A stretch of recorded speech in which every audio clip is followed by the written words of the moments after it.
Good day all, welcome back to South Africa, and this is South African Patriot. So, for this video, I want to talk to you about not so much foot and mouth disease, but about government control. So, I quickly want to play you a very good example of how the government wants to try and control you. Now, I want you to specifically, the video that I'm going to play you, listen to the last couple of sentences towards the end of this short video, and you'll notice that he will dictate what farmers must and cannot do. Quickly watch this. Does this mean that farmers will be able to go straight to their private vet or have their private vet come for these vaccinations? Absolutely. We want the private veterinarians to assist us with this. But what's not going to happen is that there's a willy-nilly free-for-all where everybody can just vaccinate at will. So that was a very good example of let's call him an unelected individual. And why I say he's unelected, because he is from the DA. Well, it doesn't matter which party he's from. The fact is that the system doesn't allow for South Africans to actually vote in people that are competent. Now, this is a career politician. I bet you that he's never actually farmed in his life. He's never experienced farm life. He might have gone to a farm and visited it, but he's a career politician. So, in order for him to gather information and knowledge, he has to rely on specialists, veterinarians that he selects, not that the people selects, in order for him to make a decision. So we can very clearly see, and this is very much like 2020, where you get told what you can and cannot do. Now, I've said this before. This video is not so much about foot and mouth, but it's about control. So again, we are seeing control measures put in place, and you as a civilian, you as a South African, you as a taxpayer, and if you voted for the DA, this is on you, by the way.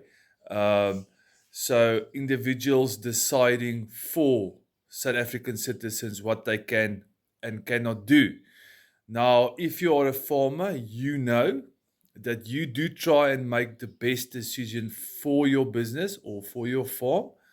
And in this case, you will always try and make the best decision for your animals. So this thing is going to continue.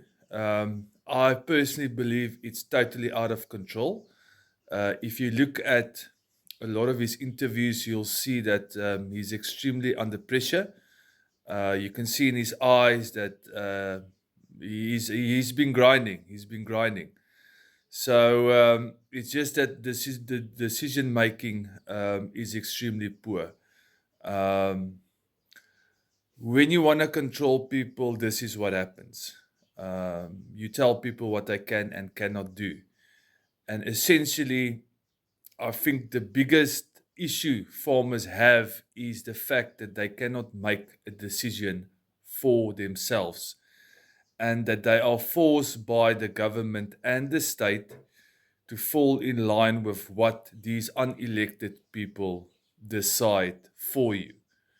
Again, now people are going to argue, yeah, but he's elected. Yes, he's elected by his party. He's not elected by the people. So that's a system problem we have in South Africa, and unfortunately, politics are not going to fix it. What I do know about South Africans is that South Africans will find a way. We will find a way around it, Mr. Steenhuisen, like we did in COVID 2020. So that is just how South Africans are, because South Africans are fed up with government. To be very frank, if he says today, if you vaccinate, you're going to go to jail, we are all going to become criminals very soon. Very, very sad state of affairs in South Africa. This example stretches across the board. I don't think there's any department in South Africa that's not in total chaos.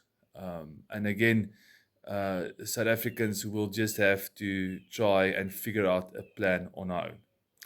This is South African Patriot. Please like, share and subscribe, and God bless. The Boervolk was not born in peace. It was birthed in blood. At the edge of the Encombe River, where smoke met sky and feet shook the earth, a covenant was sealed in fire and faith. There, on the day history would never forget, the Boervolk was born, not of men, but of the God who rides the heavens.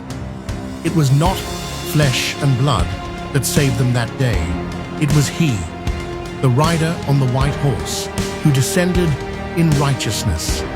His eyes burned like fire, and a flaming sword went forth from his mouth. He did not come to negotiate. He came to deliver. At Blood River, the tide should have swallowed the Boervolk. They were outnumbered, outflanked, and outmatched. But heaven was not. The hosts of the Lord surrounded them. The commander of angel armies took his place at the front. He led the charge. He stood between the Boers and death fell back. We do not need a leader. We do not want a leader. We have a leader, not in Parliament, not on paper, not in a palace or in Pretoria.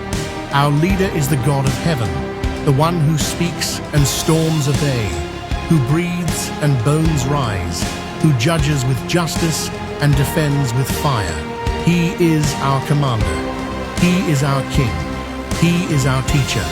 The Tsar Boervolk of the Transvaal and Orange Free State was not formed by politics, nor preserved by compromise. We were forged in fire, saved by covenant, and carried by the hand of the Almighty. And if ever again we stand surrounded, if ever again we are counted out, He will come, He will ride, and the sword from His mouth will strike again. For the Boervolk has never marched alone. Because heaven rides with us, thezarboervolk.com.